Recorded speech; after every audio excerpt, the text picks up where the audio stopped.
Even though you're going with a short-term rental strategy, use the most strict and conservative approach to your figures to make sure it works as a 12-month rental. And that means you're going to absolutely kill it in Airbnb or short-term rental. Don't use the Airbnb numbers. Make sure the property could cash flow if you ever have to convert it into a 12-month rental. Don't say, I'm sure this property, I know I could rent this property for $3,000 a month. Don't do that. Go to the market, get the research, get the real numbers. Speak to a real estate agent. If you have to, ask them, your agent, pull some comps for me. Let me see what this property in this condition is renting for right now.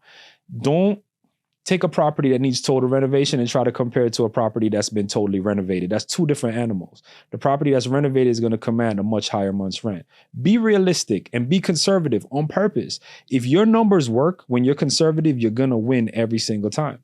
Because what you're going to have is a situation where you could be coming in saying, this is going to be an Airbnb. Let's say something goes wrong with Airbnb. Okay, I'm flipping this to a 12-month rental. The numbers still work here. It pays for itself. I don't have to worry about it. But if you came in where your numbers only work as a short-term rental, and then you run into a situation, let's say, for example, a new law gets passed and Airbnb is no longer legal in that area where you have the property. Now you have a situation on your hands. You could have a forced sale. Now you're forced to sell. You may not have the equity to cover it.